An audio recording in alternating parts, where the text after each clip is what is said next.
नवी मुंबईतील बेलापूर विभागातील शहाबाज गावातील इंदिरा निवास G+ ही 3 मजली इमारत पहाटे 4:35 ढासळली आहे।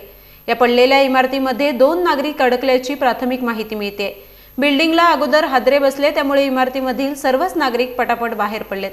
मात्र 2 नागरिक यामध्ये अडकले असून घटनास्थळी पोलीस प्रशासन, अग्निशमन दलाचे जवान, पालिकेचे कर्मचारी, अधिकारी दाखल झालेत। अडकलेल्या दोघांना बाहेर काढण्याचे प्रयत्न सुरू आहेत।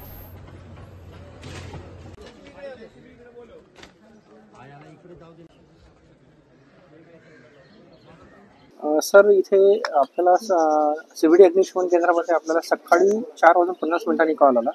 आपण इथे आपल्या अग्निशमन अधिकारी आणि जवानांसोबत जेव्हा पोहोचलो तर इथे बिल्डिंग कोलॅप्स झालेली होती। त्याच्यामध्ये 2 लोक अडकलेले होते। त्या 2 लोकांचे नाव एक आहे सैफ अली म्हणून आणि रुखसार खातून म्हणून होतं। हे लोक बिल्डिंगच्या आतमध्ये अडकले होते। ते जिवंत होते, ते आवाज देत होते। अग्निशमन अधिकारी आणि कर्मचाऱ्यांनी त्यांना जिवंत बाहेर काढलं दोघांना। आणि एक जण मोहम्मद मिराज म्हणून एक मिसिंग आहे आणि आता सध्या समजलेलं आहे की त्याच्यासोबत आणखी एक व्यक्ती आहे, तर त्याचं शोध कार्य चालू असेल त्याच्या परिस्थितीत। सर, याच्यामध्ये लोक राहत होते का, म्हणजे फॅमिलीज किती होत्या कळलंय? सर, तेवढं तर काही कळू शकलं नाही, पण ही बिल्डिंग मध्ये लोक राहत होते असं समजलेलं आहे। ती पडायच्या वेळेला बाहेर निघाली होती किंवा पळाली होती? सलूनवाले जे होते म्हणतात तिथले, त्यांनी सांगितलेलं आहे की त्यांना बिल्डिंग पडत आहे म्हणून, तर बरेचसे लोक त्यातनं बाहेर एव्हॅक्युएट करतात आले। सर, किती लोक काम करते आपत्ती व्यवस्थापन साधारणपणे? सर, इथे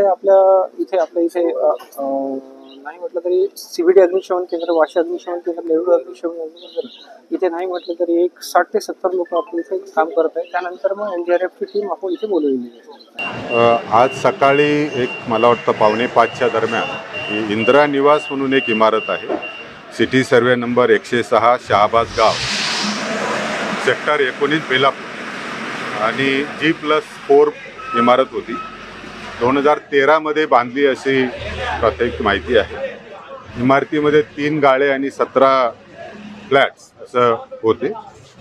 आत्तापर्यंत आपण ह्या इमारतीमधून ज्यावेळेस इमारतीला आधी थोडं तडे गेल्यानंतर किंवा आवाज आल्यानंतर बहुतेक लोक बाहेर आली। 39 लोक आणि 13 मुले ही आता बाहेर आलेली आहेत। अजूनही 2 लोकांचा शोध सुरू आहे। बाकीचे आम्ही आता जी माहिती घेतली ती सर्व, आणि जे काही हे 39 आणि 13 लोक आहेत त्यांना आम्ही निवारा शेडमध्ये पाठवलं आहे। मला 5 वाजता माहिती मिळाल्यानंतर मी स्वतः साईटवर पण आलो, माझी सगळी टीम आली, NDRFला इन्फॉर्म केलं। NDRFची टीमसुद्धा आपण जर बघितलं असेल तर 6 वाजल्यापासून NDRFची टीम पुन्हा काम करते आणि आता मदत कार्य सुरू आहे, शोध सुरू आहे आम्ही की नेमके अजून किती त्याच्याखाली ढिगाऱ्याखाली आहेत, तो आपल्याला आल्यानंतर आम्ही आपल्याला माहिती देऊ।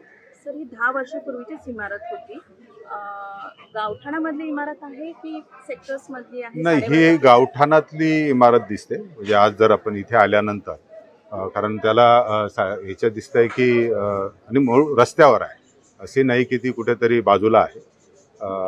इमारतीमध्ये काय झालं आता तो नंतर आपण तपासणी करून कशामुळे इमारत कोसळली याची शोध घेऊ, परंतु मुळातच दिसतंय की ह्या कंजेस्टेड एरियामधल्या इमारती आहेत। सर, मनपा प्रशासनाशी या इमारतीमधील लोकांनी काही पाठपुरावा केला असल्याची माहिती समोर येते, स्थानिकांमधून तशी माहिती भेटते? नाही, माझ्यापर्यंत तर अशी काही माहिती आलेली नाही की कशासाठी पाठपुरावा केला होता, मला तरी काही माहिती नाही।